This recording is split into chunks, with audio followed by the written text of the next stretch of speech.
पुरुषोत्तमं च परमं धामाक्षरं ज्ञानदम् वन्दे प्रागजिभक्तमेव मनगम् ब्रह्मस्वरूपं मुदा वन्दे यज्ञपुरुषदासचरणं श्रीयोगिराजं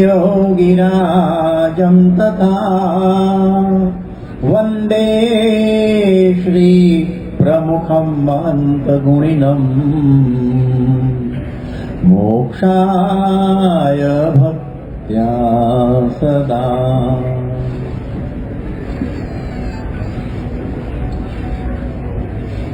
26મી જાન્યુઆરી 2001ના રોજ સવારે ભુજમાં ભયાનક ભૂકંપ થયો.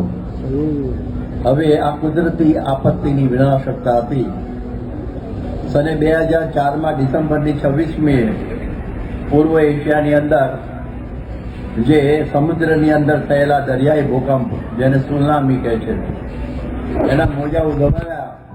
એને લઈને એની તારાજીથી આખી દુનિયા ખળભળી ઉઠી. હજારો લોકો મૃત્યુ પામ્યા, લાખો બેઘર થયા. દુનિયાભરની સેવાભાવી સંસ્થાઓ મદદમાં પહોંચી ગઈ. પ્રકૃતિના આવા તાંડવો થતા જ રહે છે. એ સમયે આપણને અનેક ઘણું નુકસાન પણ થાય છે અને એ તાંડવ અને બેહાલીની નોંધો બધી લેવાય છે. એમાં સામયિકોમાં અને ટીવીમાં એનો બધો ખૂબ અહેવાલ આવે છે અને એ સમયે બધા સેવાનો ધોધ વહેરાવી પરિસ્થિતિને થાળે પાડવા માટે ખૂબ મથે છે. પણ એથી વધુ નુકસાન થાય છે. આ પ્રકૃતિ છે, કુદરતી પ્રકૃતિ, એનાથી તો આટલું બધું નુકસાન થાય છે. પરંતુ જે વધુ નુકસાન તો જે મનુષ્યની પ્રકૃતિ એનાથી સર્જાય છે, એના ઉપર કોઈનું લક્ષ્ય નથી. હવે આજે પ્રકૃતિનું જે તાંડવ, આપણા મનુષ્યમાં રહેલી જે પ્રકૃતિ, જેને સ્વભાવ કહીએ છીએ, એનું જે તાંડવ છે ને, એનું એપી સેન્ટર દેહભાવ છે. એમાં જરા વિક્ષેપ થાય એટલે પછી કામ, ક્રોધ, લોભ, મોહ વગેરેના તરંગો ઉઠે અને મોટા મોટા પર્વતકાય એવા મોજા ઉછળે અને કુટુંબ, સમાજ, દેશ અને વિશ્વને પોતામાં સમાવી લે.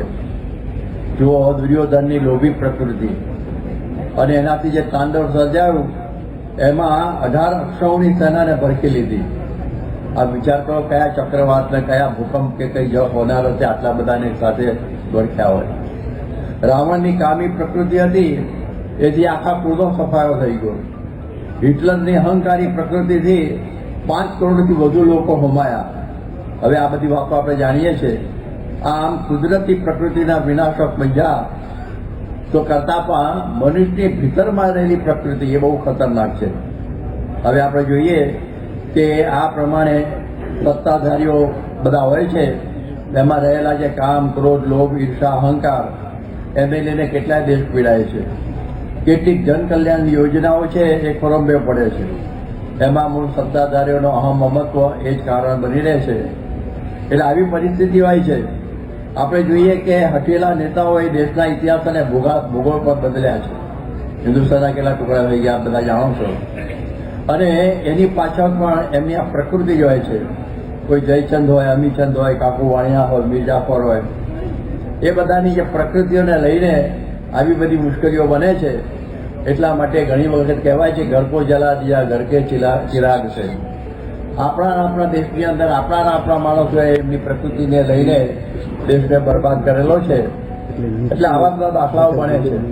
ઘણી વખત શૈક્ષણિક સંકુલોની અંદર પણ અહમ અને આ મમત્વને લઈને વિદ્યાર્થીના બધા ભાવિ અંધકારમય બને છે. ત્યાં પાડા પાડે લડે અને પછી આ પ્રમાણે ઘાસનો ફળો નીકળે એના જેવી વાત છે. એટલે આવી બધી પ્રકૃતિઓની વાતો તો આપણે બધી ઘણી બધી જાણીએ છીએ. હવે આપણે જોઈએ કે આખા વિશ્વની અંદર આપ જુઓ કે વ્યક્તિમાં, કુટુંબમાં, પછી આપણે જોઈએ કે સમાજમાં કે દેશમાં કે વિશ્વમાં ઘણી બધી પ્રકારની મુશ્કેલીઓ ઊભી થાય છે. અને એ બધી સ્વભાવથી થતી બધી રામાયણો છે. સ્વભાવને લઈને આ બધી રામાયણો થાય છે. એટલે એને દૂર કરવા માટે આપણે હવે સ્વભાવ ઉપર પારાયણ શરૂ કરીએ છીએ. એટલે એ પારાયણ ચાલશે જ્યાં સુધી અવકાશ મળતો રહેશે સ્વામીના નિવાસ દરમિયાન એ આપણે જોડાઈશું. ગુણાતીતાનંદ સ્વામી જે અનાદિમૂળ અક્ષર બ્રહ્મ, એમણે એક વાત લખેલી છે કે આપણો જન્મ બે વાત પામવું આવે છે. એક અક્ષરરૂપ થવું અને બીજું પુરુષોત્તમમાં જોડાવું. આ આપણા જીવનનું ધ્યેય છે. હવે વળી પાછું કહ્યું છે કે આપણે તો અક્ષરધામમાં જવું છે એવો એક સંકલ્પ રાખવો. હવે આપણે બધાએ અક્ષરધામમાં પહોંચવાનું લક્ષ્ય તો પસંદ કર્યું, પરંતુ ત્યાં પહોંચવા માટે વચ્ચે આવરણ આવે છે. એ આવરણો જો આપણે ટાળીએ તો જ અક્ષરધામ સુધી પહોંચી શકીએ. હવે અક્ષરધામ સુધી પહોંચવામાં કેવા આવરણો છે? તો 8 આવરણો છે. એમાં તમે જુઓ, પૃથ્વી, જળ, તેજ, વાયુ, આકાશ, અહંકાર, મહાતત્વ અને પ્રકૃતિ. 8મું પ્રકૃતિ છે. હવે એક છે ને બળિયા જામ તો આપણે જે કહે છે ને પૃથ્વી તત્વ, એટલે ગંધને જો જીતી જઈએ, સારી અથવા નરતી બે પ્રકારની હો, તો આપણે પૃથ્વી તત્વથી પર થઈ જઈએ. એની પરથી કાંકી પારાયણ થાય એવું છે, પણ આપણે ખાલી અત્યારે એને સ્પર્શ કરીને આગળ જતા રહીશું. એટલે આપણે ગંધને જીતીએ તો પૃથ્વી તત્વ આખું જીતાઈ જાય. આપણે જયારે જળને જીતીએ, એટલે સ્વાદને જીતીએ તો જળ તત્વ જીતાઈ જાય. કારણ કે બહુ અઘરું છે ગંધ કરતા. સર્વેન્દ્રિયાની જ્ઞાની રસના તો વિશેષતઃ, રસના ઇન્દ્રિયને જીતવી અતિ કઠણમાં કઠણ છે. એટલે એ જીતીએ તો આ થાય. પછી જે તેજ તત્વ છે, એને આપણે આવરણ તોડવું હોય તો પછી રૂપને જીતી લેવું. મહારાજે કહ્યું છે મધ્યના ત્રીસા વજરામાં કે ગમે તેવો ધીરજવાન હોય પણ કોઈ રૂપાળી સ્ત્રી સભામાં આવે તો એની વૃત્તિ પણ એમાં તણાવ વગર રહે નહીં. અને ભલે એમાં ગયા છે ખરાસો ચવન વગેરે, એ બહુ મુશ્કેલ પડેલું છે. એ આપણે જોઈએ છીએ કે એ વાત છે. પછી કે વાયુ તત્વને જીતવું હોય તો સ્પર્શ, એટલે સારા ગુંડા સ્પર્શ છે, એમાંથી પણ આવું બધું થાય છે. આપણે જોયું છે કે એક આપણા જે ભરતજી એ મૃગલાની અંદર આ બંધાઈ ગયા, તો એક મૃગ કે વાસ્તે ભરત ધર્યા તીન દેહ, તુલસી ઉનકી કાગતી જાકો ઘટઘટ મેં. એટલે એ તત્વ પણ બહુ અઘરું છે. કદાચ એ જીતીને આગળ ગયા. આકાશ, શબ્દ જીતવો બહુ અઘરો. શબ્દે માર્યા મરી ગયા અને શબ્દે સર્યા કાજ, જેણે શબ્દ વિચાર્યા તેના સર્યા કાજ. એક શબ્દથી રામાયણ થયું, એક શબ્દથી મહાભારત થયું. આ બધા જાણો છો, નામ નથી દેતો. તો આ પ્રમાણે આવી રીતના શબ્દથી આવું પણ થાય છે. એક શબ્દથી ગોપીચંદ નીકળી ગયા માતાના વચનથી, એક શબ્દથી ઘર ત્યાગ કરી શબ્દે છોડ્યા રાજ. આવું પણ બને છે. અને વળી આગળ આવે છે કે અહંકાર, એટલે કે છે કે અહંકાર એ છોડવો બહુ અઘરો છે. કહે છે ને, કનક તજો કામિની તજો ધાતુ કો સંગ, તુલસી લઘુ ભોજન કરે જીવ માન કે રંગ. અહંકાર એ અંતરતલની અંદર પડેલી ભયંકર આ બધી ભાવના છે. એનાથી પાર થવું એ બહુ અતિ કઠણમાં કઠણ છે. એ બધા ત્યાં જતા એ અહંકાર બધાને રોકે છે. એ કહે છે ને કે આ પ્રમાણે આ આડો પડ્યો છે અહંકાર. પ્રભુજી નથી વેગળા, અનંત યુગ વિદ્યા પંથે હાલતા, તો અંતર રહ્યું લગા. નરસિંહ મહેતા કહે છે અનંત યુગ વિદ્યા પંથે હાલતા, તો અંતર રહ્યું લગા. પ્રભુજી નથી વેગળા, આડો પડ્યો છે અહંકાર. આવો આ પારદર્શક માયા જીતવું બહુ અઘરી છે. મહત્તત્વ એટલે ચિત્તને જો જીતી લઈએ તો મહાતત્વને જીતાય. ચિત્ત જીતવું એટલે ચિત્તવૃત્તિ નિરોધ યોગ. એના માટે અષ્ટાંગ યોગ એ બહુ દુર્લભ છે. યમ નિયમ આસન નિયમ આસન પ્રાણાયામ ધારણા ધ્યાન સમાધિ, એ 8મા તત્વો ત્યાં પહોંચવું એ બહુ કઠણ છે. કદાચ એ જીત્યું બસ આપણે મહાતત્વને, પરંતુ એનાથી પછી 8મું આવરણ છે ને ભયંકરમાં ભયંકર, જેની આપણે કથા આદરી છે, એ છે પ્રકૃતિ. એ પ્રકૃતિને જો જીતી ગયા તો સીધો પગ આપણો અક્ષરધામમાં પડી જાય, પહોંચી જ જઈએ. એટલે એ પ્રકૃતિ છે બહુ ભયંકર છે. સદૃશંચષ્ટતે સિજ્જષ્ટતે સત્યા પ્રકૃતે જ્ઞાનવાન અપી પ્રકૃતિમ વ્યાંતિ ભૂતાની નિગ્રહ કિમ કરીશતી. મોટા મોટા જ્ઞાનીઓ છે એ પણ પ્રકૃતિના અંધકારની અંદર એ બધા લેવાઈ જાય છે. એટલા માટે એ પ્રકૃતિનું આવરણ બહુ ભયંકર છે. આપણે જોયું કે જેવી રીતે આ નિબિડ અંધકાર હોય, ડેન્સ કહેવું છે ને, ડાર્કનેસ, અને એની અંદર આપણે ગમે એવો પ્રકાશ હોય ને એમાંથી નીકળી શકે નહીં.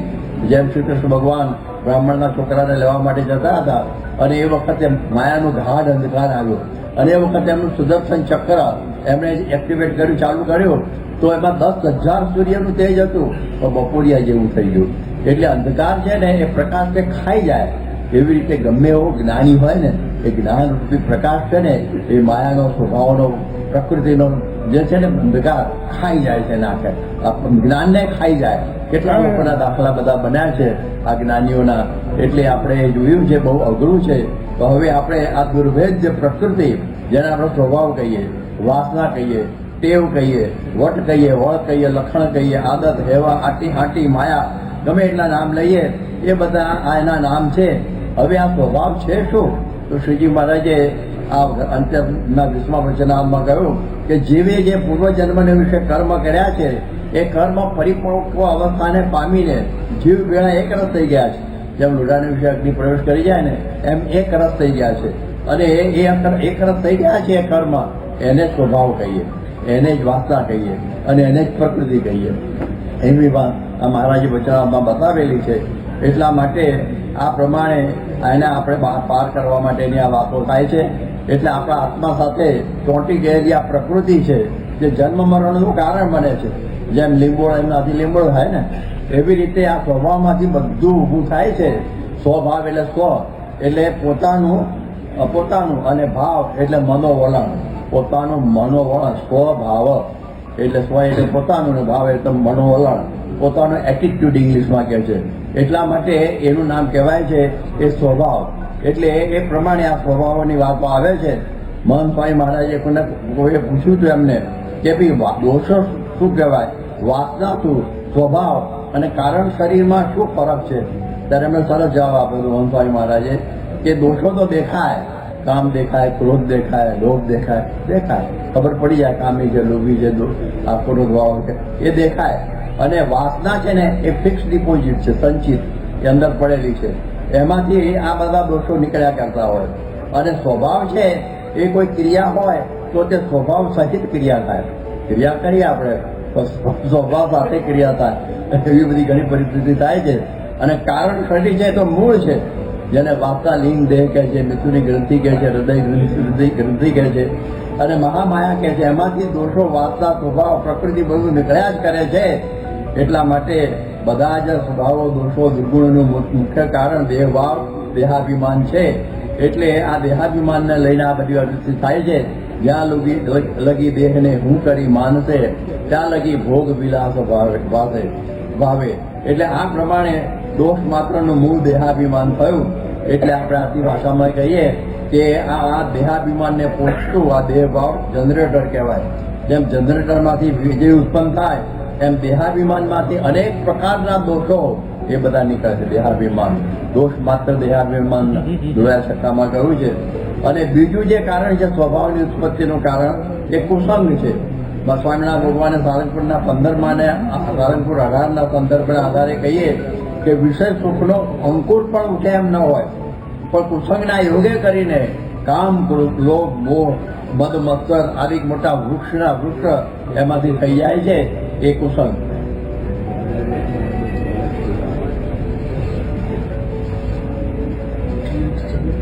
પછી કે છે બીજું જે સ્વભાવનું કારણ છે એ ભગવાન અને સંતમાં મનુષ્ય બુદ્ધિ એટલે દેહ બુદ્ધિ એ એને લઈને મુશ્કેલી થાય છે. શ્રીજી મહારાજે પ્રથમના 24ના પ્રથમના 58માં 73ના સારંગપુરના 18મા વચનામાં આ બધી વાત કરી છે કે પોતાનામાં જે કામાદિક દોષ ન હોય પણ ભગવાન અને સંતમાં જેવા દોષ વર્તે તેવા દોષો પાછા એનામાં આવી જાય છે. એટલે આ બહુ સાચવવાનું છે. એટલે આપણે જોઈએ ને કે ભગવાન અને સંતને જો કામી અને ક્રોધી અને એવું લોભી ને ઈર્ષાવાન સમજે ભગવાન અને સંતને તો આ બધા દોષો એની અંદર આવી જાય છે. તો આ પણ એક સ્વભાવ આપણા બને છે એનું કારણ આ પણ છે. એટલે એ પણ સમજવાનું. સ્વભાવની જે વિભિન્નતાઓ બધી ઘણી બધી છે એ પણ આપણે બધું સમજીએ. એટલે સ્વભાવ આપણે કહીએ છીએ ને કોઈ કે આ માણસ બહુ સારો છે એટલે એનો મતલબ શું થયો કે એનો સ્વભાવ સારો છે. માણસ સારો છે એમ કહેવાનો અર્થ શું થયો કે એનો સ્વભાવ સારો છે. અને કે એ પછી ભલે ઓછું ભણેલો હોય, પછી ઓછી આવડત વાળો હોય તો એ પછી સારો છે. અને કે આ માણસ બહુ ખરાબ છે એટલે આમ બહુ હોશિયાર હોય, બધી રીતે બુદ્ધિશાળી હોય, પરંતુ એનો સ્વભાવ વિચિત્ર હોય તો કે આ માણસ સારો નથી. એક મહાત્મા હતા ને બહુ સારા હતા પણ એની સાથે એનો શિષ્ય હતો કાણિયો એ આંખે, અને એ બહુ અતિ વિચિત્ર હતો. અને એ જ્યાં જાય ત્યાં ભગવાન ત્યાં બધાની પાસે માગ કર્યા કરે અને બધાને હેરાન પરેશાન કરે, એટલે બધા કહેતા એ ગુરુ તો અચ્છા હૈ લેકિન એ કાન્યા હૈ ના એ જૂતે કા અધિકારી હૈ. એવી પ્રકારે આવા પ્રભાવ આવી પરિસ્થિતિ થાય છે. એટલે આપણે બધું સમજવા જેવું છે. હવે આપણે જોઈએ ને કે માણસની ઓળખનું સાધન છે ને સ્વભાવ છે. એક વાત કરતા યોગી બાપા કે એક વ્યક્તિ છે એને બધા મૂર્ખો કહે, એને બધું આખા ગામમાં બધા મને મૂર્ખો કહે છે માટે બીજે ગામ જવું, તો પછી કંઈક હરખું થાય. તો બીજે ગામ ગયો અને ગામની પાદર એને તરસ લાગી અને એક પાણીયારી પાણી ભરતી હતી અને કોઈ મને પાણી પીવું છે એ ખોબો હતા તે એને છે ને આમ કરવા આમ ભર્યો. પેલી બાઈકો મૂર્ખો લાગે છે, તમને કોણ કહી ગયું હજી તો હું કામ આપણે આવું છું એ તારા લખાણ છે ને એ તને કહી જાય છે. તો આવી પ્રકારની પરિસ્થિતિ હોય છે. એટલે તુલસી સંસાર મેં ભાત કે લોગ, આ સંસારમાં જુદી જુદી પ્રકારના મનુષ્યો છે.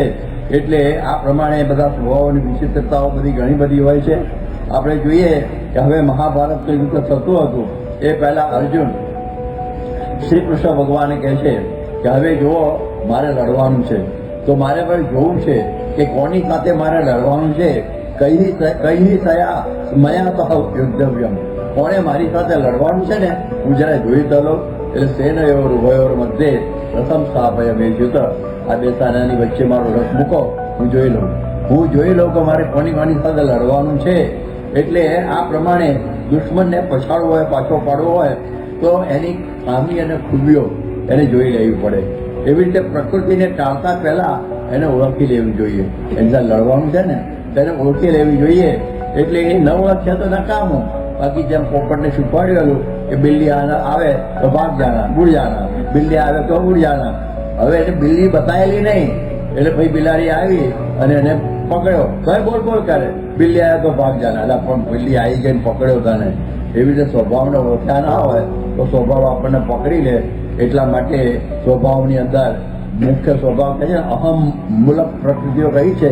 યોગી બાપાએ 1970ની સાલની અંદર માંજામાં રમુભાઈ મુરજારીના ત્યાં એમનો ઉતારો હતો, એમના ચોકમાં સરસ વાત કરેલી અને એમણે એમ કહ્યું કે હઠ, માન અને ઈર્ષા એ સુપ્રિન્ટેન્ડન્ટ પ્રકૃતિઓ છે.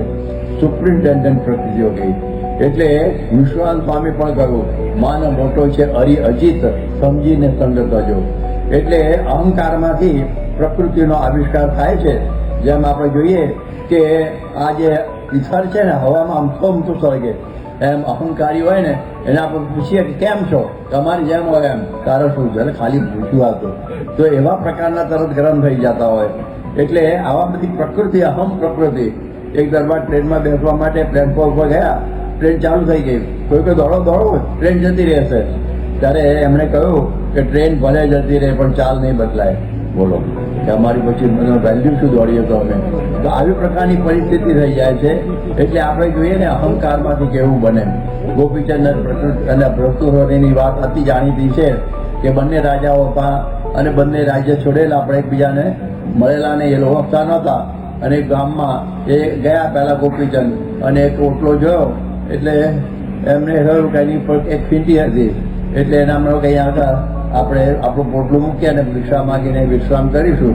અને પહેલો ભરતુવરી આવ્યા, ઓટલો ખાલી હતો, ઈટી ઉપર એની પેલા જોડી ખબર ના રહી, એમણે ઓટલામાં પોતાનું પોટલું મૂક્યું અને પછી એ પણ ભિક્ષા માગીને આવ્યા અને બે ભેગા થયા. અરે ખાઓ જલા તુમારા, मेरी जगह है, बोले कि मैंने ऊपर रखा है, कि मैंने नीचे रखा है.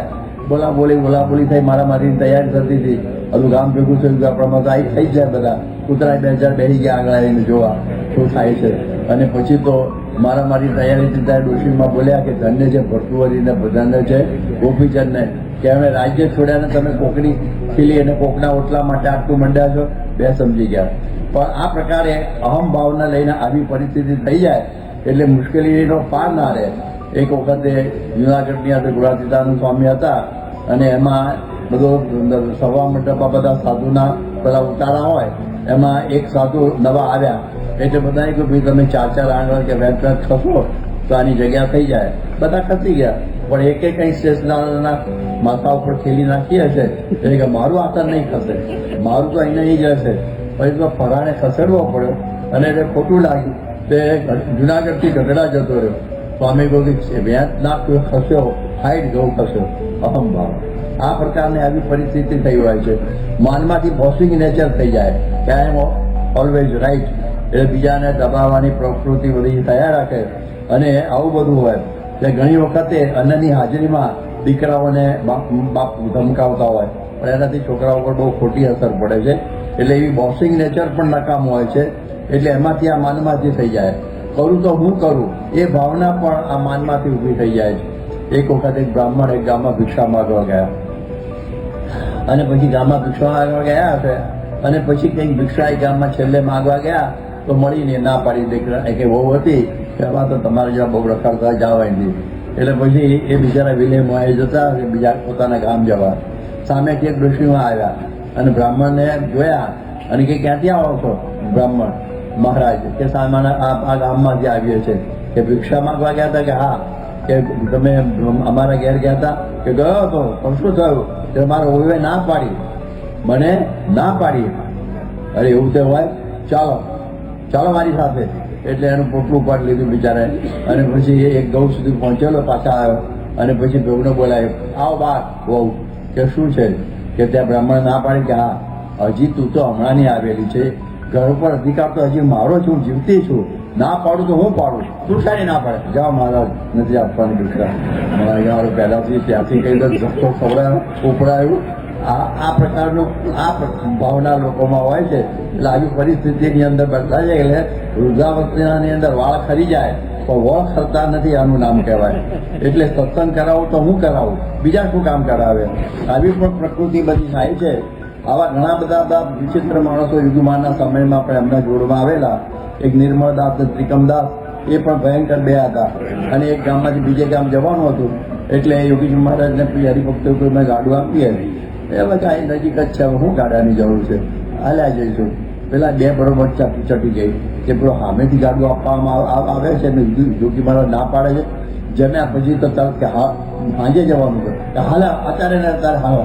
અને પછી દોડાયા યોગીમાં, પેલા દોડા આગળ યોગીમાને દોડ માટે દોડવું પડે, તે છેક 4-5 કિલોમીટર સુધી દોડાયા. આવા પણ પ્રકૃતિવાળા ફટકાતા હોય છે. એટલે આવી પ્રકારની પરિસ્થિતિ હોય છે બધી. એટલે આપણે આ બધું સમજવા જોઈએ. હવે ઘણી વખતે આમાં આપ જોઈએ કે આવી પ્રકારે ઘણી વખતે આ પ્રકૃતિમાંથી કેવું બને કે વર્તારના મહંત તરીકે શ્રીજી મહારાજે અક્ષરાનંદ સ્વામીને નિયુક્ત કર્યા. એમાં પરમ ચૈત્યાનંદ સ્વામીને ખોટું લાગ્યું. ખોટું એટલું જ લાગેલું કે પરમ ચૈત્યાનંદ સ્વામી એટલે અક્ષરાનંદ સ્વામી સર્વથા યોગ્ય હતા, એમાં કોઈ વાંધો નહોતો, એમને કંઈ વાંધો નહોતો. પણ વાંધો એટલો કે હમકો પૂછા તક નહીં. એટલે મેં પૂછ્યું તો જોઈતું હતું ને કે તમને પૂછ્યા વગર નિર્ણય લેવાયો. નિર્ણય તો સારો જ હતો, પણ પૂછ્યા વગર એ પોતાનું માન ગવાયું એવું લાગ્યું. હમકો પૂછા તક નહીં. આવી પરિસ્થિતિ આ બધી થઈ જાય છે. એટલા માટે આવું બને. સ્વામીને સાથે અમે પધરામીમાં જતા પ્રમુખ સ્વામી સાથે, તો પછી ઘણી વખત એકના એક ઘર અમે 25 વખત ગયા હોઈએ. ઘણા ગામો ઘણી વખત 10-15, 20 વખત ગયા હોય. આ જે આપણે કહે છે ને સીકે પીઠાવાલાનું જે ભીમપોર ડુંબર તરીકે, એમાં અમે 26 વખત ગયા છીએ. હવે ઘણી વખતે ઘણી જગ્યાએ ગયા હોઈએ.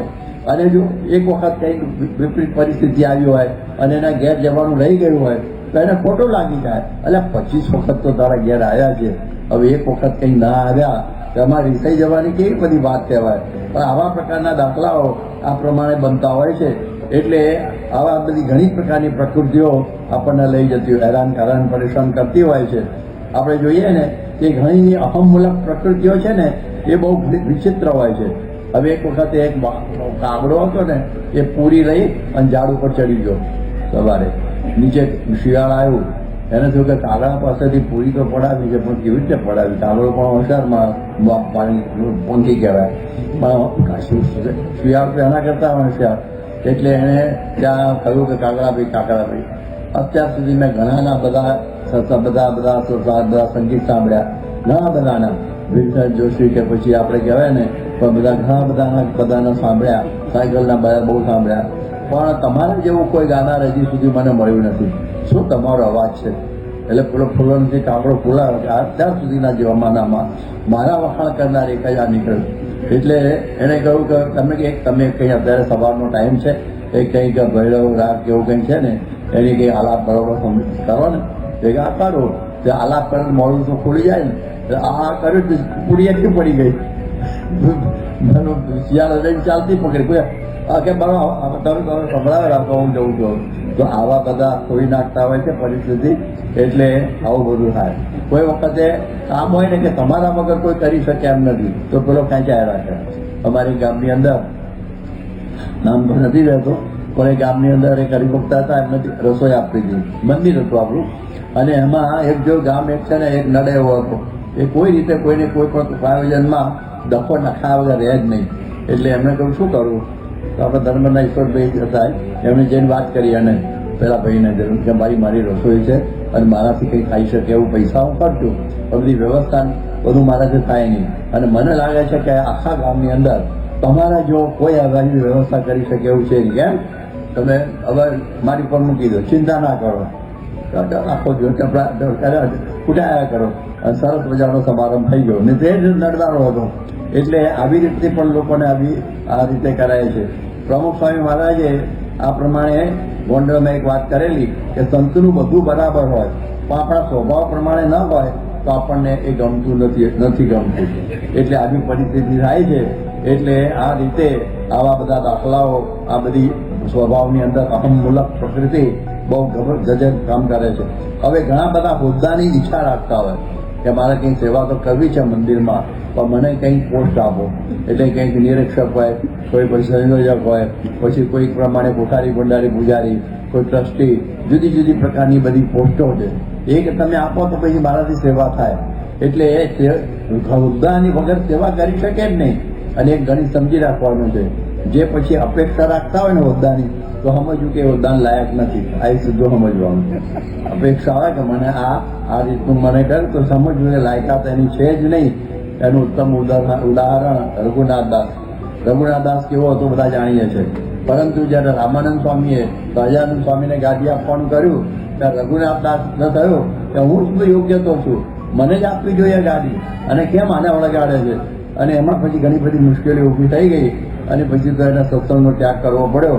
એટલે કેટલી સંસ્થાઓમાં જે તિરાડો પડે છે, ભાગલાઓ પડે છે, એમાં આ અહમ પ્રકૃતિ છે ને, એ જ આ પ્રકારનું કારણ બને છે. અહંકારી માણસ છે ને, એ ભેગા મળીને કોઈ પ્રવૃત્તિ કરી શકે જ નહીં, પોતાની બે એકલો કર્યા કરે, બધાની સાથે કામ કરી શકે નહીં.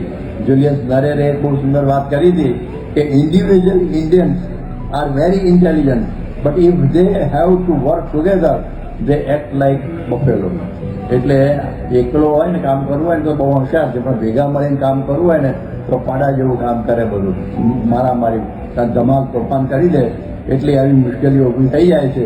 એટલા માટે કે છે ને કે ઘણી વખત એક ઊંચી ઘોડો આખા પાયગાને ડરે, એમ મંડળમાં કે મંદિરમાં કે બીજે ત્રીજે કંઈ એક માણસ વિચિત્ર હોય તો ઘણી વખત એ બધાને મુશ્કેલી ઊભી કરી આપે, એવું થાય બને છે. એક સાથે પ્રેમથી વર્તી શકે નહીં.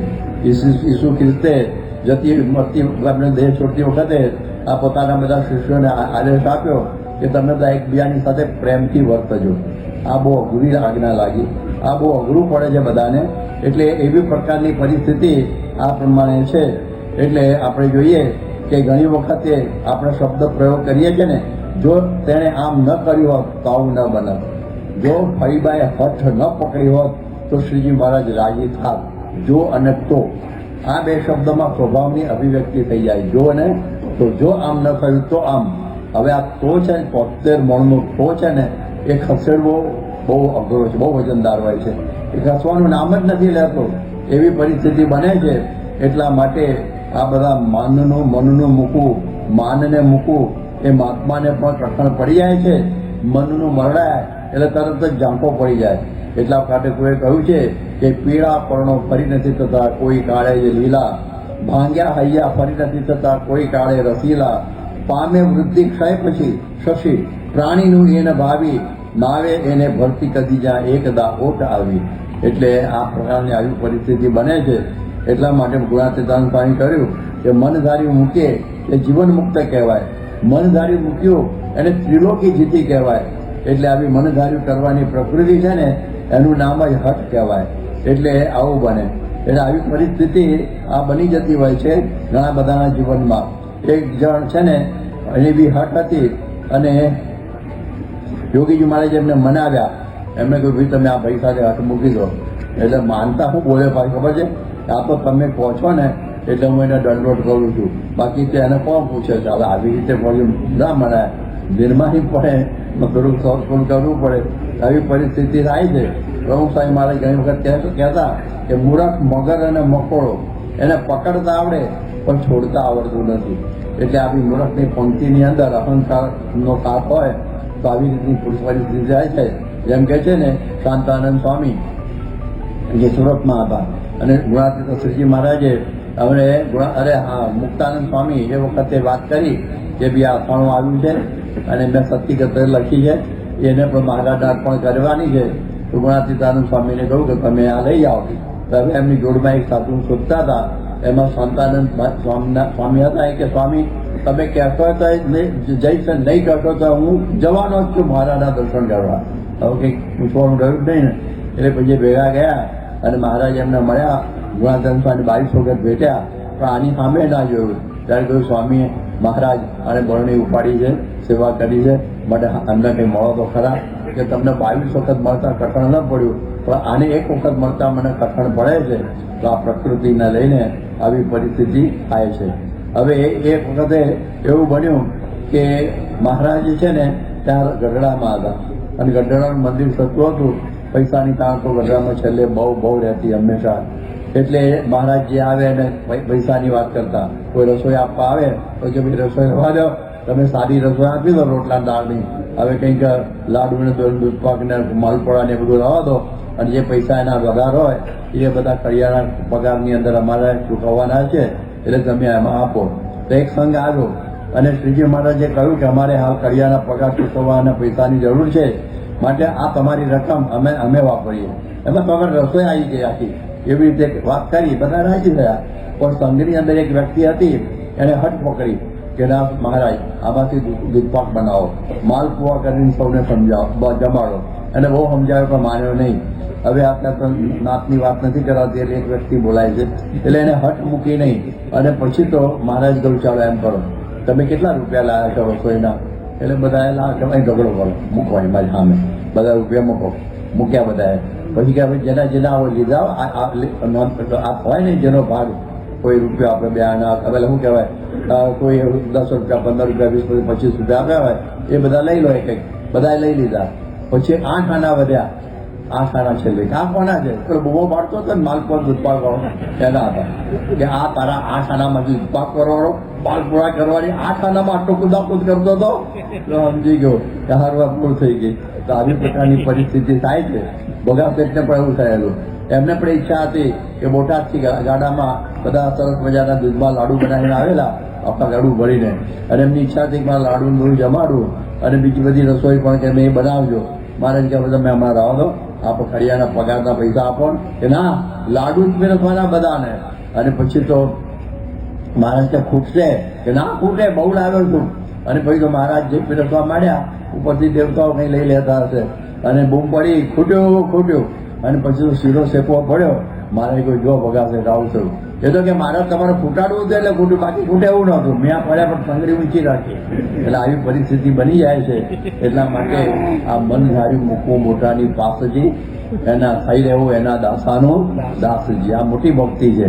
જે પણ વિશ્વાન સ્વામી કહ્યું કે સખી મેલી દે મનના મરોડ ને એવો આમળો રે કરે કેને જો કાજ, મેલી દે મનના મરોડ ને. મનનો મરોડ છે ને એ બહુ અઘરો છે. યોગી બાપા વાત કરતા, એક વખત વંટોળી આવે, પવનને પૂછ્યું કે પવન કેવો હોય? પવને કહ્યું તું આંટી મૂકી દે તો તું જ પવન છે ભાઈ. એવી રીતે આંટી મૂકવાની. એટલે આંટી હઠ જાય તો વ્યક્તિ સારો જ છે. એટલે આંટી હઠ જાણે એટલે સમયની અંદર ઘણી વખત આપણે જગ્યાઓ ઓછી હોય એટલે ભાઈ કંઈક ભાઈ તમારી રૂમમાં બીજા 2 જણને જરા સમાવેશ કરો, બને જ નહીં. એટલે આ તારું ઘર ક્યાં છે? તો મંદિરની રૂમ છે અને 1 દિવસ રહેવાનું છે, પણ એ પકડ આવી જાય. એટલે એવી પરિસ્થિતિ બધી આ બધું બનતી હોય છે. ઘણી વખત એ બધા આવતા હોય VIP મુમુક્ષુઓ. હવે મુમુક્ષોની સામે VIP શબ્દ તો કંઈ મુકાય જ નહીં. મુમુક્ષો એટલે જેમ તેમ જેવું તેવું જ્યારે ત્યારે ચલાવી લે એનું નામ મુમુક્ષુ કહેવાય. પણ ઘણા વીઆઈપી મુમુક્ષો આવે કે ભાઈ અમે મંદિરમાં આવીએ છીએ, એસી વાળી રૂમ આપજો, પછી આ પ્રમાણે વીઆઈપીનો પાસ આપજો, સ્વામીને મળવાનો, જમવા માટે પણ સ્પેશિયલ વ્યવસ્થા અમારી કરજો. આવી પ્રકારની બધી અપેક્ષાઓ સાથે આ બધા મુમુક્ષુ આવતા હોય એને અમે નામ પાડ્યું વીઆઈપી મુમુક્ષુ. ખરી રીતે મુમુક્ષુ તો વીઆઈપી હોય જ નહીં, પણ આ વીઆઈપી મુમુક્ષુ હોય. તો શાસ્ત્રી મહારાજ જ્યારે એ ત્યાં રહેતા હતા, ત્યાં શું કહેવાય ગુજરાતમાં પહેલાં હતા, ત્યારે એ વખતે એક સોયચિત્રાથી એક હરિભક્ત આવે એટલે સ્વામીને ઉભા રહેવું પડે કે એને ખોટું ના લાગી જાય, એને સાચા આગળ બેહાડવાનો, સારી રીતે જમાડવાનો, ઉતારો સારો આપવાનો, જેમાં પછી પાનબીડા આપવાના, અને જાય ને પછી હાશ પાર પડી તો પછી એવા મુક્ષોનો કોઈ અર્થ નથી રહેતો. એટલે એ પણ બરાબર સમજવું પડે. જેમ પછી ઘણા બધા છે બાળક હોય ત્યારે એના સાચવવાના હોય, પણ ઘણા આગળ વયના હોય ને એને પણ સાચવવાના હોય. પેટિંગ પ્રકૃતિ એવી રીતે એને પંપાડીને રાખવા પડે, એટલે આવા બનતા હોય. એ ગરીબ ભક્ત તો અમને કહેતા હતા, હું આવું ને ત્યારે તમારે મને આગળ બેસાડી દેવું, તમારે મને આગળ બેસાડી દેવો, નહીં તો હું સત્સંગમાંથી પડી જઈશ. તો આપણે એની ખબર રાખવી પડે કે આ પાછા બેઠા તું આગળ બેહાડવા પડે. આવું આપણને હા બધા કહી દે પહેલાથી કે ભાઈ હું સત્સંગમાંથી પડી, અને એનું પાપ તમને લાગશે કે તારી પડી જાય. એટલે આપણે એને સમજાવે, એનો ખ્યાલ રાખવો પડે. એટલે જેમ પશુ પંખીમાં પણ પેટિંગ પ્રકૃતિ હોય છે ને, એવી રીતે ઘણી વખતે આવા બધા લોકોના પણ બધી વેટિંગ પ્રકૃતિ હોય કે સ્વામી મારા માથા ઉપર હાથ મૂકે, મારી સામે પ્રેમથી હશે, મારી સામે જુએ અને મારી વાત સાંભળે. એવી બધાને પણ સ્વામી કે બરોબર છે, પ્રકૃતિ છે તો આપણે રાજી કરી લેવા, પણ કરી લે છે રાજી. કેટલાક ભિખારીઓ છે ને 10 રૂપિયાની ઓછી નોટ છે ને ભીખીમાં લેતા જ નથી હોતા, કારણ કે ઓર્ડિનરી ભિખારી નથી, 10 રૂપિયાની 5 રૂપિયાને ફેંકી દે. તો આ પ્રકારે બધા હોય છે. કહેવાય છે બિગડતા નો ચોઈસ, જે હોય લઈ લેવાનું હોય. હું એક ભિખારી હતો ને કે સટાણીએ કઢી પીરસી આપી, પીરસી ક્યાં આપી એ કે બાદ જરા ગરમ, એટલે આપીએ ગરમ નિકાલ કરે છે. તો આવા પણ બધા આવા હોય છે. એટલે જેમ નાજા જોગ્યા હતા, સાધુ થઈ ગયા મહારાજ, અને એ વખતે હવે જમવા માટે હવે એમને શિષ્ય આપેલો, એટલે મૂળ પથ્થર હોય, શિષ્ય બધું સાચવે અને ધરી દે. એમના જમવા વખતે તુમડું બરોબર ગોઠવી દે, પથ્થર ગોઠવી દે. એક વખત કે શિષ્યમાં ઉપવાસ હતો તો આવ્યો હતો રસોડામાં, આમણે ઉપવાસ ખેંચી લીધો હતો. હારે જાતે પછી પથ્થર મૂકવાનું, ધોવાનું, પછી લોકો કોઈ સ્વામી આમ કેમ આમ, એ કેવું વસ્તુ લાગે, એણે ઉપવાસ ખેંચી નાખ્યો. આટલી હદ સુધી બધા હોય છે. જેમ મહારાજ આપતા શ્રીગ્રામમાં બેસવાની અમુક સદગુરુઓને બધી ગોઠવણી હતી, અને એક વખત શ્રીગ્રામ પહોંચ્યો હતો અને ગાડું આવેલું, એટલે કોકે કહ્યું કે સદગુરુ તમે બેસી જાઓ, બહુ લાંબુ અંતર છે. ના પગ છૂટા થાય, એના પછી હું બેસી જાઉં ગાડામાં તો શ્રીગ્રામનો હક જતો રહે, એટલે એમ કહીને બધો ખેંચાયો બિચારો. એટલે આવી પરિસ્થિતિ આવી બધી હોય છે. એટલે આવા બધા પ્રશ્ન બને. એક વખત દુકાળ બહુ પડેલો, એટલે એ વખતે જીવા ખાચર બધાને અનાજ આપતા હતા. જાર હતી એમનો ફોટો, હજી પણ આપણે એ ફોટો દેખાય છે. આપણે બધો જીવા ખાચરનો દરબાર આપણી સંસ્થા હસ્તગત કર્યો છે. તો તમે જોશો તો તેમાં વચ્ચે બહુ મોટો ફોટો છે જુવારનો. એટલે એમાં ભરે બધા આપે, અને પછી તો બધા ખૂબ જ માંગવાવાળા આવે અને ખલાસ થઈ ગયું. અને પછી તો થયું કે હવે શું કરવું, તો હું જીવો કુળનો દીવો, મારા ત્યાં આવેલો અભ્યાગત એ પાછો જાય તેમાં મારી બદનામી કહેવાય હતો. એટલે એણે તો અબ્દુલનો વાટકો તૈયાર કર્યો. અમુલાબાન અમીરબાન થયું કે આપા તો આવવું પડશે, ધામમાં જતા રહેશે આપઘાત કરીને. મહારાજ પાસે ગયા, મહારાજ ગરતા હતા કે મહારાજ અપાયો તો અફીણ ગોળ્યું છે, કે ચાલો આવું. કે શું છે જીવા ખાચર, કે આવું છે, ચિંતા ના કરો. વસ્તો ખાચર ત્યાં હતો, વસ્તા 10,000 રૂપિયા આપી દે અને જુવાર ખરીદીને કોઠામાં ભરી દેશે. અને એ વખત પર લલૈયો બાજુમાં ઉભો હતો, એને કહ્યું તું 1000 રૂપિયા આપી દે. એટલે લલૈયા આપ્યા નહીં. એટલે મહારાજ આટલું જ બોલ્યા એની હાજરીમાં, વસ્તા જેવો અલૈયો નહીં, વસ્તા જેવો અલૈયો નહીં. અને અલૈયાને જે લાગ્યું એવા બીજા 2-3 પ્રસંગ જાણીતા છે. પેલો બીજો 3 નંબરવાળા એ રીતે અલૈયાએ સત્સંગનો ત્યાગ કર્યો, અને જેટલા બધા સત્સંગમાં સત્સંગ કરાયેલો એ બધાને પણ પાછા પાડ્યા. એવી રીતે આવી પરિસ્થિતિ આ બધું થઈ જાય છે. એટલા માટે સમજવા જેવું છે. એક વખતે એક ઈરાનના એક મહાકવિ હતા શેખ સાદી.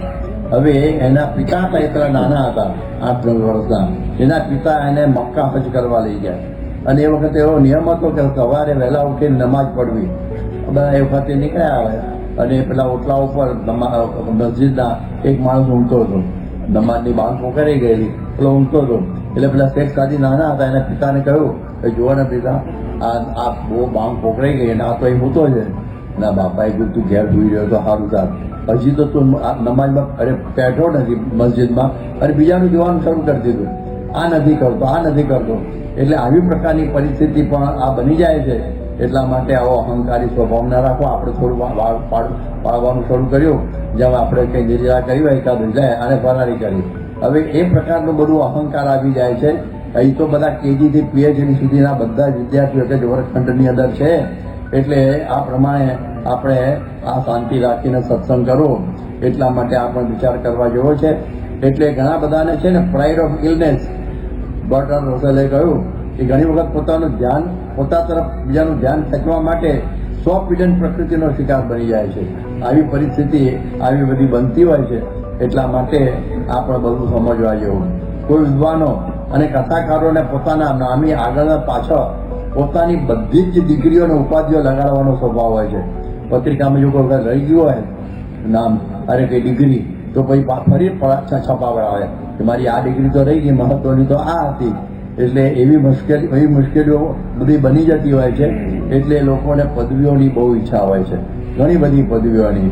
પ્રમુખ સ્વામી મહારાજ માટે તમને બધાને ખબર હશે કે પ્રમુખ સ્વામી મહારાજના સમયમાં એમને 2-3 વખતે, એક દિલ્હીમાં, એક આબુમાં, બધાએ કહ્યું હતું કે આપણે સ્વામીને આપણે નોબેલ પ્રાઇઝની બધું પ્રવૃત્તિ આપણે કપાવી. ત્યારે સ્વામી કે હું નોબેલ પ્રાઇઝ, મને 2 નોબેલ મળી ગયા છે, શાસ્ત્રી માનદેવ મહારાજ. હવે મારે બીજા કોઈ જરૂર છે નહીં. તો જો જેને સમજણ આવી ગઈ છે એનો આપણને કોઈ દિવસ વાંધો આવતો નથી, તો એને કોઈ પડેલી જ નથી. એક વખતે તમે બધાએ બહુ સ્વાદ સાંભળી હશે, અજયભાઈ ઉમટ, જે દિવ્ય ભાસ્કરના એક વખતના તંત્રી હતા. હવે એ વખતે એને એવું એક ઊભું કરેલું કે શ્રેષ્ઠ ગુજરાતી કોણ, અને બધા નામ બધા બહુ મૂકેલા બહારના બધા આપણા મોટા મોટા માણસોના, સંતોના નામો પણ હતા. અને એમાં પ્રમુખ સ્વામીનું નામ પણ અંદર હતું. અને બધા નામ અત્યારે કોઈના બોલતો નથી, કારણ કે બધું આપણે બોલવામાં મજા નહીં. પણ બહુ મોટા મોટી વ્યક્તિઓ થઈ ગયેલી અને અત્યારે છે નામ, એવી બધી બધાના નામ હતા. હવે એમાં એ વખતે ઉપડ્યું, અડધો કલાકમાં તો પ્રમુખ સ્વામીના નામમાં 40,000 આવી ગયું અને બીજાના તો 15, 17, 18 જેટલું ચાલતું હતું. અને પછી પ્રમુખ સ્વામી મહારાજ 2013ની સાલની વાત છે.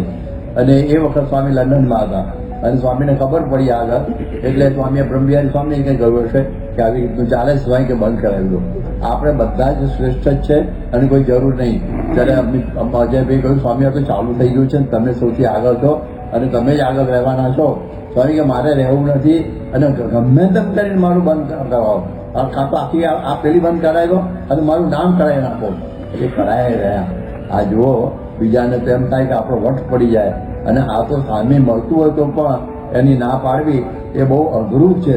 તો આ સ્વામીનો આપણને આમાંથી બધું ખ્યાલ આવે છે. એને આગળ આવવાની કોઈ પ્રવૃત્તિ પેલું જ નહીં. આપણે જોયું પ્રમુખ સ્વામી મારો શતાબ્દી મહોત્સવ થયો, એમાં ઘણા મહાનુભાવો આવેલા. મહંત સ્વામીના યોગમાં બધા આવતા હતા અને મહંત સ્વામીના યોગમાં એક ભાઈએ તો વાત કરી કે હું બધી જગ્યાએ જોયું, બધી જગ્યાએ આટલો મોટો સમયો છે અને એના આયોજક અને બધા પ્રેરણા મૂર્તિ તો મહંત સ્વામી મહારાજ છે. એમનું નામ કોઈ જગ્યાએ નથી, એમનો ફોટો મોટો કોઈ જગ્યાએ નથી. આ કેવું કહેવાય? એને બહુ આશ્ચર્ય થઈ ગયેલું કે આવી તો વાત કંઈ પોતાને આગળ આવવાની કોઈ વૃત્તિ જ નહીં. એ આપણી પરંપરામાં પહેલાંથી છે. શ્રીજી મહારાજના વખતથી જ આપણે જોઈએ છે કે આ પ્રમાણે જેના નિર્માની ભગવાન એના જનને જોઈએ કેમ માને. મહારાજ પણ આ લોજની અંદર લંગોટીઓ ધોતા કચરો હતા, તો ભગવાન આવી રીતે વર્તે તો પછી પાછળની પરંપરા તો બરાબર જોઈએ ને. તો જુઓ, કોઈ માનની વાત જ નહીં. ગુણાતીતાનંદ સ્વામી ચોથા સાધન ઉપર બેસતા, કારણ કે પહેલા મહારાજની બાજુમાં ગોપાળાનંદ સ્વામી, નિત્યાનંદ સ્વામી, શુકાનંદ સ્વામી, પછી ગુણાતીતાનંદ સ્વામીનો નંબર લાગતો. હવે આવી પ્રકારે એમને થાય કે હું અક્ષરબ્રહ્મ અને મને બેહાડું, એવું કોઈ વિચાર જ ના થાય. એવું ભગતજી મહારાજ તો અપમાનમાં જ જીવેલા ઠેઠ સુધી. કેટલું બધું અપમાન. આ શાસ્ત્રી મહારાજને પણ સોયા ભવન બધું થતું. યોગીજી મહારાજને તો કહેવાય ને કે એને કોઈ આગળ આવવાની વૃત્તિ જ નહીં. એમાં કંઈ શાસ્ત્રી મહારાજને અને પ્રમુખ સ્વામીનું નામ આગળ આવે એમાં હું બહુ રાજી, એવી બધી વાતો કરે. પ્રમુખ સ્વામી પણ એવા નિર્માની, એના પોતાની કોઈ ડિગ્રીની કોઈ પડેલી જ ના હોય. હવે જ્યારે આ વિદ્યાનગરમાં હતા ત્યારે CL પટેલ, જાગૃત વિદ્યા મંડળ, એમને થયું સ્વામી અમારે આ સરદાર પટેલ યુનિવર્સિટી તરફથી તમને ડોક્ટરેટની ડિગ્રી આપવી છે, પીએચડી છે ડોક્ટરેટ. સ્વામી કે જો તો ઠીક છે, કોઈ બીજાને આપો, અમારે કોઈ જરૂર નથી. વિચારો પડી ગયા, સામેથી મળતી હોય ડિગ્રી તો પણ આગળ બાજુ બીજા તો ફાંફા મારે, પણ આપણે કોઈ પડેલી જ નહીં. આપણે તમે જુઓ કેવી રીતે છે. એક રમૂજી વાત, બકુલભાઈ ત્રિપાઠી એ બહુ હાસ્ય લેખક, અને મુંબઈમાં અમને મળેલા અને રમૂજી વાત કરતા હતા કે મેં તો છે ને 2 ડિગ્રીઓ લઈ લીધી છે. મેં કઈ લીધી તમે? એક પદ્મશ્રી અને ભારત રત્ન. તો કેવી રીતે કે કોઈ યોગ્યતા નહીં, કોઈ ભલામણ નહીં, કોઈ પૈસા ખર્ચ્યા વગર આટલી 2 ડિગ્રી મળી ગઈ. તો યોગ્યતા વગર પાછી ભલામણ સમજ્યા આપણે, યોગ્યતા નહીં કાંઈ, યોગ્યતા નહીં. અને આ પ્રમાણે પૈસો ના પૈસા ભલામણ કંઈ નહીં. કેમ કે પહેલી દીકરી જન્મી અને નામ પદ્મશ્રી પાડ્યું, એટલે નામ લખ્યા પદ્મશ્રી બકુલ ત્રિપાઠી. એટલે છોકરો ભાઈ જન્મ ભારત રત્ન નામ પાડ્યું, ભારત રત્ન બકુલ ત્રિપાઠી એ જ લખે ને પછી. એટલે આ પ્રમાણે મારા 2 ડિગ્રીઓ પ્રાપ્ત થઈ ગઈ છે. તો આવા બધા આપણે જોઈએ કે આ તો રમૂજી વાત છે, પણ લોકો બધા ખરીદતા હોય છે ડિગ્રીઓને, આવું બધું થાય. પણ આપણે પડેલી જ ના હોય. આપણે જોઈએ કે રંગનાથાનંદ સ્વામી પ્રમુખભાઈ મહારાજના બહુ સ્નેહી હતા, અને હૈદરાબાદ સેન્ટરના જે વખતે પ્રમુખ હતા, પછી તો સકલ રામકૃષ્ણ મિશનના પ્રમુખ બનેલા, દિલ્હીમાં મળેલા, હૈદરાબાદમાં એમને મળેલા, આપણા ઉત્સવોમાં પણ બધા આવેલા છે. રંગનાથાનંદજી રામકૃષ્ણ મિશનવાળા. હવે એમના પ્રસંગની એક વાત એવી બનેલી કે એ છે ને ત્યાં કંઈ કલકત્તા બાજુ હતા, અને પૂરબિયા બાજુ જે પ્રદેશ છે ને એમાં વિજયતા હતા. એમની સાથે એમના કોઈ સ્નેહી એમના શિષ્ય હતા, રાવ તરીકે નામ તો દત્તક એવું હશે. એમને ટેલિફોન કર્યો કે આપને અમારે પદ્મભૂષણ કે વિભૂષણની પદવી માટે પ્રયત્ન અમારે કરવો છે, માટે આપ જરા અનુમતિ આપો, તમે આગળ વધીએ. એટલે હસ્યા, એ શું કહેવાય, રંગનાથાનંદ હસ્યા. એટલે કે સ્વામી હું સમજી ગયો કે તમને ઈચ્છા ના હોય એટલે હસ્યા. એ કે એવું એમાં હસવાના 2 કારણ છે. મને ઈચ્છા તો નથી જ, મારે તો જોઈતી જ નથી ડિગ્રી. હું રામકૃષ્ણ મિશનનો સાધુ છું. It is a enough award for me. એનાથી વિશેષ મને કોઈ પારિતોષિકની જરૂર નથી. મારા સાધુ રંગનાથાનંદ એની આગળ પાછળ બીજી કોઈ ડિગ્રીઓ મારે લગાવી નથી. અને મારું હસવાનું બીજું કારણ પણ તમને કહું કે આ તો સમજ્યા, તમારું બીજું કારણ શું છે કે જ્યારે ભારત સ્વતંત્ર હતું એ વખતે કરાચી એ પણ ભારતનો જ ભાગ હતો. આખું પાકિસ્તાન જે ભારતનો જ ભાગ હતો. એટલે એ વખતે ત્યાં રામકૃષ્ણ મિશન ચાલતું અને હું એનો ત્યાં કાર્યવાહક હતો. અને અમારો એ કંઈક વાર્ષિક ઉત્સવ હતો. અને એ વખતે બનારસની અંદર બનારસ હિન્દુ યુનિવર્સિટીના એક પ્રોફેસર, જે આપણા નામ ડૉક્ટર સર્વપલ્લી રાધાકૃષ્ણન, એ વખતે પ્રોફેસર હતા અને તત્વજ્ઞાનમાં બહુ આગળ ભણાવતા. એટલે પછી અમે એમને બોલાયેલા મુખ્ય મહેમાન તરીકે. એ વખતે મારી પાસે બેઠેલા અને મને કે મને તમારી બહુ ઈર્ષા આવે છે. તો હું તો સાધુ છું, મારી ઈર્ષા કેવી રીતે તમને આવે છે? કે જો હું 16 વર્ષનો હતો ને ત્યારથી મને સાધુ થવાની બહુ ઈચ્છા હતી, પણ મારા મા બાપે મને વહેલો ભણાવી દીધો, એટલે મારા મનની વાતો મનમાં રહી ગઈ. અને તમે સાધુ થઈ ગયા છો, ખરેખર તમે કામ કર્યું, તમારી મને ઈર્ષા આવે છે. હવે તમે વિચાર કરો કે તમે મને પદ્મવિભૂષણ કે પદ્મભૂષણની ડિગ્રીની વાત કરો છો આ પદની. હવે 26મી જાન્યુઆરી આવે ત્યારે મારે દિલ્હીમાં એ લેવા માટે જવાનું. અને એ વખતે પાછા એ જ પ્રોફેસર ભારતના રાષ્ટ્રપતિ બનેલા ડૉક્ટર સર્વપલ્લી રાધાકૃષ્ણન, એના હાથે મારે પછી ડિગ્રી લેવા જવાનું, કઈ પદ્મભૂષણની. તો છે મારા માટે ઈર્ષા કરતા કે તમારી સાધુની ડિગ્રીને મને બહુ ઈર્ષા આવે છે, એની પાસે મારા હાથ લંબાવીને આવી ઓર્ડિનરી ડિગ્રી લેવા જવાનું પદ્મભૂષણની. એટલા માટે હું હસ્યો તો. હસવાના આ 2 કારણ. તો આવા જે સમજણ આને આવી છે એના આમાં લેવાતા નથી. બાકી બીજા તો આવી જ પ્રકારની પ્રકૃતિ હોય છે. એટલે કંઈ ને કંઈ બીજી રીતે કંઈક આવા કંઈક કરતા હોય, એટલા માટે આ વાત સમજવી. ઘણી વખત સત્સંગમાં પણ એવું બને કે મારા ઉપર સ્વામી રાજી છે, એવા બીજા કોઈ ઉપર નથી. એવું માન પણ છે ને આવી પ્રકૃતિમાંથી ઉપજે છે. ગુણાતીતાનંદ સ્વામી કહે છે પોતાની સમજણનો કેફ બીજા આગળ જણાવવો નહીં. મોટાએ દરેક પ્રકારે સુખ આપ્યું હોય એ જે તેને કહેતા ફરવું નહીં, અને 16 આને 1 આનો કહેવું. પણ ઘણાની એવી પ્રકૃતિ જ હોય કે બધા સ્વામીના જ મહિમાની વાતો કરે, સ્વામીના નિર્માનીપણાની વાત કરે, પણ પોતે માની હોય એ પછી ખૂબી જાય. એટલે આવી પ્રકારની મુશ્કેલીઓ ઊભી થઈ જાય છે. ઘણી વખતે તમે કહે છે ને અંતરમાં દરેકને એવી ભાવના હોય, આ સ્વભાવ કે the deepest feeling of every human being is craving to be appreciated, કે કોઈ મને વખાણ કરે એવી ભાવનામાં બધા હંમેશા ફરતા હોય છે. તીવ્ર ઝંખના આ જરાસંઘ છે ને એ આવી પ્રશંસા પ્રિય પ્રકૃતિનો ગુલામ હતો અને કેટલા બધા ભાટચારણો રાખીને બધા એના વખાણ કરાયા કરતો. ઘણાને ડંફાસ મારવાની પ્રકૃતિ હોય છે, કાયમ એ હું જ કઈ સર્વશ્રેષ્ઠ છું એવી પ્રકારની આવી વાત હોય. બધી પ્રવૃત્તિ ઉપર હું જ સર્વસ્વ, મારું જ વર્ચસ્વ રહે એવી પ્રકારની પ્રકૃતિ પણ હોય છે. એટલે આ બહુ અઘરું હોય છે. એટલે આપણે બધું સમજવા જેવું છે.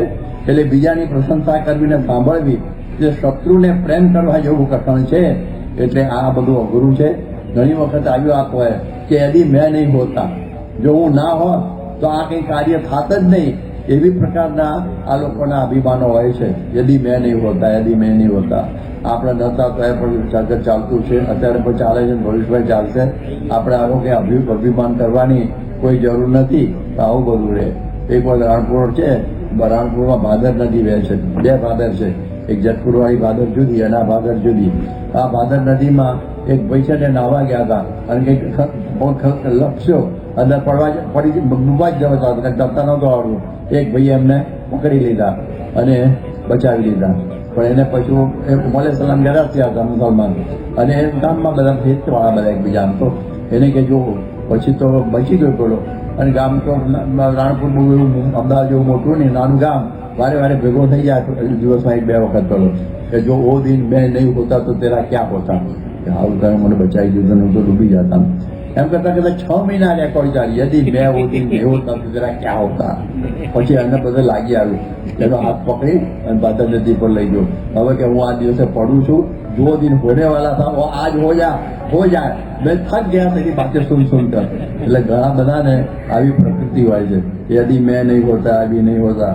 કોઈ દિવસે આવી પ્રકારની વાત જ ના હોય. તમે જુઓ, આપણે ખ્યાલ હશે કે આ ગાંધીનગર છે, ગાંધીનગરની અંદર આપણે અક્ષરધામ બનાવ્યું, પછી એની પરિક્રમા કરવાની હતી. 3 બાજુ તો થઈ ગઈ, આગળ શું મૂકવું, દરવાજો મૂકવું કે શું મૂકવું, એની માટે બધી ચર્ચાઓ ચાલતી હતી. બધા એક આપણે સ્વામીને પૂછીએ. સ્વામી કહું કાલ સવારે આવી સૌ ઉપર જોઈ નિર્ણય આપું. અને સૌ ઉપર આવ્યા કંઈ ખુલ્લું જ રાખો, આગળ ખુલ્લું જ રાખો, દરવાજો કંઈ નહીં મૂકવાનો. $1 million ડિસિઝન. બધા ખુશ થઈ ગયા. ભાઈ કે આ તો મને જેવું લાગ્યું ને એ મેં તમને કહ્યું, હવે તમને બધાને યોગ્ય લાગે એમ પાછા કરજો, આટલું બોલ્યા. અને પછી બધાને તો યોગ્ય જ લાગેલું. અત્યારે ખુલ્લું જ કેવું ફાઇન લાગે છે ગાંધીનગરમાં. હવે પછી અમે ઘણી વખત ગાંધીનગર ગયા છીએ સ્વામી સાથે. એક દિવસ સ્વામી મેં જોયો નથી કે સ્વામી બોલ્યા તો ઓ દિન મેં નહીં હોતા તો ક્યાં હોતા, તમે તો દરવાજો મૂકી દે ને. કોઈ દિવસ બોલ્યા નહીં. આપણું મન થઈ જાય ચટપટી જવું, આપણું શું તમે એમ મનમાં કહેવાનું મન તો થઈ જાય. પણ સ્વામી કોઈ દિવસ ભૂલમાં પણ એ બોલ્યા નથી યદી મેં નહીં હોતા. આ ગરીબ બધું અઘરું છે, બહુ અઘરું પડે છે, અતિ કઠણમાં કઠણ પડે છે. પછી ઘણા બધાને એન કે પ્રકારને ફોટામાં આવી જવાની પ્રકૃતિ હોય.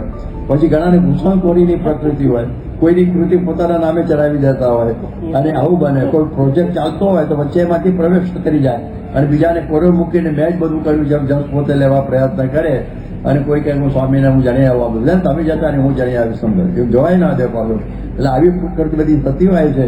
એટલા માટે આ પણ સમજવા જેવું. એટલે મહારાજનું કરતા પણ, આપણા ગુરુનો મહિમા, નિર્માણીપણું અને આ બધી વાતો આપણે બધી જોઈ હોય અને પછી આપણે કરવામાં આપણા વિશે આપણે એવા એક ગુણ એમાં ના આવે તો એ પણ બહુ મહા મોટો રોગ કહેવાય. ઘણાની જિદ્દી અને અટંડ પ્રકૃતિ હોય છે. એટલે આપણે જય સ્વામિનારાયણ પણ ના કહેવાય, આપણે ચાલતા રસ્તા જય સ્વામિનારાયણ ના કહેવાય. ઘણા તો બધા અંગ્રેજીમાં એવું હોય છે કે કહે છે ને good morning, same to you. સારું, ગુડ મોર્નિંગ સામે બોલે નહીં, સેમ જેવું તમે બોલે એવું તમને હું બોલે સમજી લેવાનું. તો જય સ્વામિનારાયણમાં સેમ ટુ જેવું કે નાખે. એટલે ઘણા ઇગો બેઝ એરોગન્સ હોય છે. એટલે આવી પરિસ્થિતિ થાય છે. એટલે આવા માટે આવાઓથી પણ દૂર રહેવાની જરૂર હોય છે. એટલે આ પ્રમાણે આવી ઘણી બધી તમે જુઓ કે ઘણી અહંકારી પ્રકૃતિ હોય છે. એ બીજાને આગળ ના આવવા દે. રમત ગમતનું ક્ષેત્ર હોય, સંગીતનું હોય, સાહિત્યનું હોય, રાજકીય હોય, ધાર્મિક હોય, પણ ગમે તેમાં આવી જે પ્રકારની પ્રકૃતિવાળા હોય, અહમ બેઝ, યુગો બેઝ પ્રકૃતિવાળા, અહમભાવવાળા, એ ત્રણ પ્રકારનું ધ્યાન રાખે કે મારાથી કોઈ આગળ ના નીકળી જવું જોઈએ. રમત ગમતમાં, રાજકીય ક્ષેત્રમાં, ધર્મમાં સમજી રાખવાનું મારાથી કોઈ આગળ નીકળી ન જવું, એ નંબર 1. મારો સામનો કોઈ કરે નહીં, એવી મારો સમોવડીઓ કોઈ થવો જોઈએ નહીં, અને મારો કોઈ વિરોધી થવો જોઈએ નહીં. આ 3 વસ્તુનું ધ્યાન રાખે. એ બધા પડ્યા છે પાછા, નામ કોઈના લેવાની જરૂર નથી, પણ આપણે આ 3 પ્રકૃતિ દરેક ક્ષેત્રની અંદર આ હોય જ છે.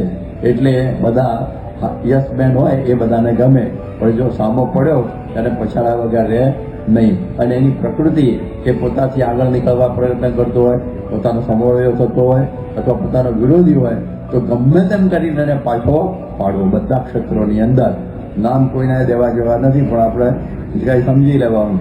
એટલે આવી પ્રકારનું હોય. ઘણાને એમ લાગે કે સંસ્થામાં મને કોઈ પૂછતું જ નથી, મારી કોઈ કદર જ કરતું નથી, મારી શક્તિનો કોઈ ઉપયોગ કરતો નથી, જ્યાં બજારમાં વેચાવા મૂકે મારું કોઈ ભાવ પૂછતું નથી.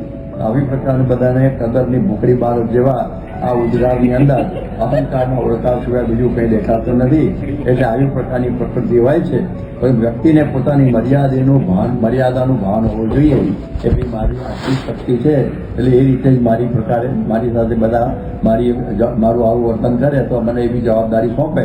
પણ પોતાની મર્યાદા ના સમજે અને હું કંઈક છું, જેને ગણ્યો પોતામાં ગુણ, જાણે હું પણ છું કંઈક કામનો રહે, ત્યારે કોને વજ્ર પૂર્ણ લેતા આસરો સુંદર શામનો રહે.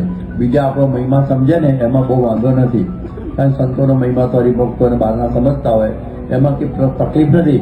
પણ જ્યારે વ્યક્તિ પોતે પોતાનો મહિમા સમજવા જેવો સમજ્યા ને એટલે સમજવું કે પતન અને પતન સતમુખ વિનિપાત સંસ્કૃતમાં કહીએ તો એ પરિસ્થિતિ થવાનો સંભવ ચોક્કસ રહે. એટલે આપણે પોતાનો મહિમા આપણે ન સમજવાનું. જેને ગણ્યો પોતામાં ગુણ ગીતામાં એના આત્મસંભાવિતા જનાહ કયા છે. આત્મસંભાવિતા જનાહ કે પોતે પોતાનો મહિમા સમજે. બોલો કે મારા જેવો કોઈ નહીં, એટલે એ પોતાને જ થઈ જાય ને.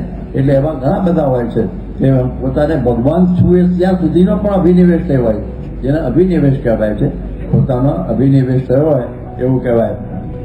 એક વખતે અમે બોચાસણમાં હતા અને એક કાંતિભાઈ કરીને મને મળ્યા. હવે ફાટેલી ટોપી ને બધો દાઢી ગયેલી બધી અમને સફેદ ને વિચિત્ર બધું ફાટેલું ધોત્યું. મને કે ના બગડ મેં શું છે? બગડ હતો. હું ભગવાન છું પોતાની સુણાવના હતા કાંતિભાઈ. એટલે અને હું એને ઓળખતો હતો, એટલે મેં તરત જ કહી દઉં હું માનું છું તમને ભગવાન, બસ આટલું જ સમજવાનું છે. બહુ સારું થયું. પછી હું સાહેબ પાસે ગયો, ફરોઝ સાહેબ પાસે. મેં મને પેલો કાંતિ મળેલો કે શું કહ્યું? કે મને કહેતો હતો હું ભગવાન છું. તમે શું કહ્યું? મેં હા પાડી. સ્વામી કે મને મળ્યો હતો. મેં તમે શું કહ્યું? મેં હા પાડી. શું કામ? તબિયત હારી ગયા એની આપણે. એટલે આવા બધાને પણ અભિનિવેશ આવી પ્રકારનો આ નજરે જોયેલો છે, વાર્તા જેવું નથી. તો આપણને આવી પ્રકારનું રહ્યા કરે. ઘણી વાર ઘણા લેખકોના મનમાં એમ થાય કે ભાઈ મારો લેખ કેમ છપાતો નથી, મારું પુસ્તક કેમ જલ્દી પ્રકાશિત થતું નથી. કેટલાક ગાયકોને એમ થાય કે મારી બધી કેસેટો કેમ બહાર પડતી નથી. આ ફરિયાદની અંદર મૂળમાં જ તો અહંકાર હોય છે. એ અહંકાર અંદર રહેલો હોય છે. એટલે પોતાની મર્યાદાનું અભાન હોય ત્યારે આવી પરિસ્થિતિ ઊભી થઈ જાય. એટલે આવા પ્રકૃતિવાળાને આ બધું સબ બંદર કે વેપારી જેવા જેવું હોય કહે છે ને, જેક ઓફોલ અને માસ્ટર ઓફ નન જેવા હોય અને પાછા ઈચ્છા બહુ રાખતા હોય, એને લઈને મુશ્કેલી ઊભી થઈ જાય. એક વખત એક ભાઈને કહ્યું તમે કેમ આ મેગેઝિન આપણું વાંચતા નથી? કે હું લેખ આપું તો છાપતું જ નથી. શું કામ વાંચવું? એટલે તમારે એકનો ના આવે, બીજાના સારા લેખો તો આવે છે ને. ના બધું એવું જતો છે. તો આવી પરિસ્થિતિ થાય છે. આમાંથી બચવા માટે આ બધા ઉપાયો તો આપણે આગળ ઉપર વાંચીશું, સાંભળીશું. પણ અત્યારે પ્રકૃતિ કેવી છે, કઈ સહ મહાયુદ્ધ મારે કોની સાથે દુઆ કરવાનું છે એ પ્રકૃતિને ખરેખર જાણી લઈએ ને તો સરળતા પડે જીતવા માટે. એની આગળ વાત આગળ જાણવા કરીશું. ભગવાનની